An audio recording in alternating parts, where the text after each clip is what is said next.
I want to thank Chairwoman Maxine Waters for the opportunity to testify, and I would like to thank Ranking Member Patrick McHenry for taking the time to Google who I am.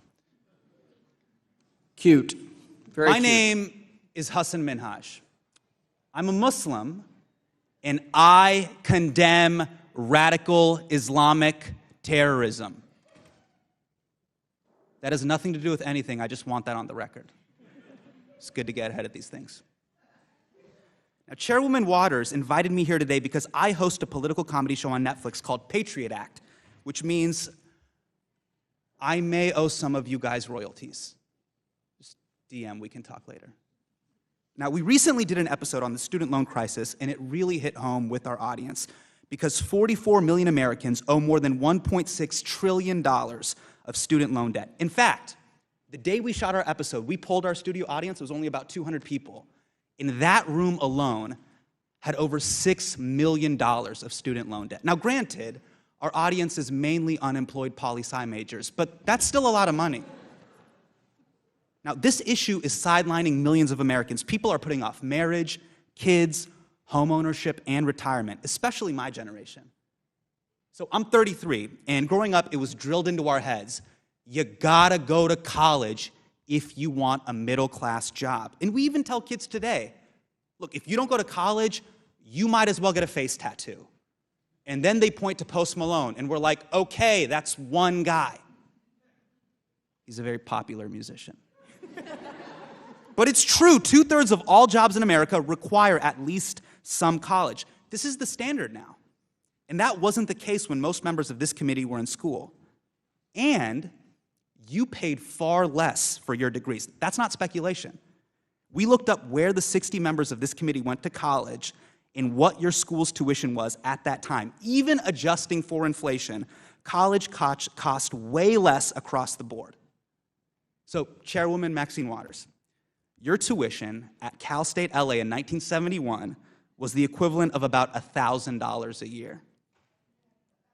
Today, Cal State costs well over $6,000. That's more than a 500% jump. Congressman King, right? In 1965, Congressman King paid the equivalent of almost $10,000 a year at St. Francis College. Today, St. Francis costs over $25,000.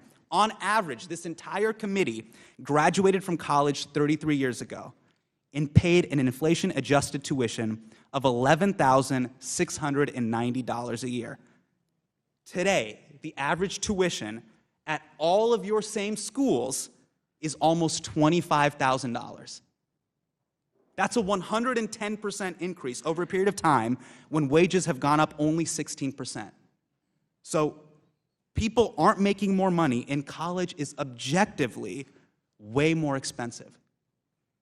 You see what's happened? We've put up a paywall to the middle class. And if there's one thing Americans don't deserve more of, it's paywalls. That's why we put up our entire show for free on YouTube. It's also because you can't really find anything on Netflix. It's like the lost and found bin of entertainment. You're like, great, another show about people who love cake. Now, despite these numbers, you often hear the idea, these kids wouldn't be in trouble if they just took some responsibility. But they're trying to be responsible. They're investing in education, and they are trying to pay their loans back. And yet many borrowers are still treated like deadbeats because the government has put their financial futures in the hands of predatory, for-profit loan servicing companies.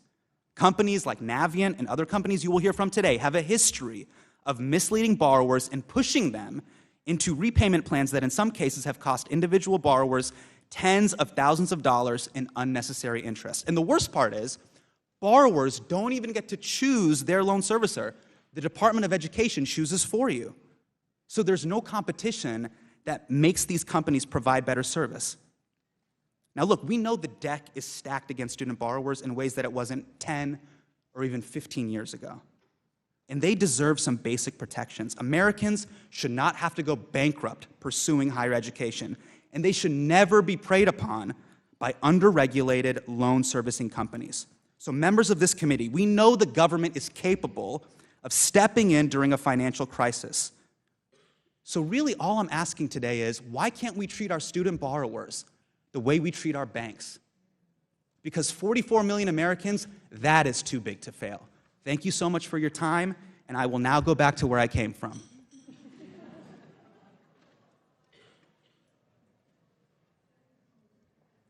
Thank you, Mr. Minhaj.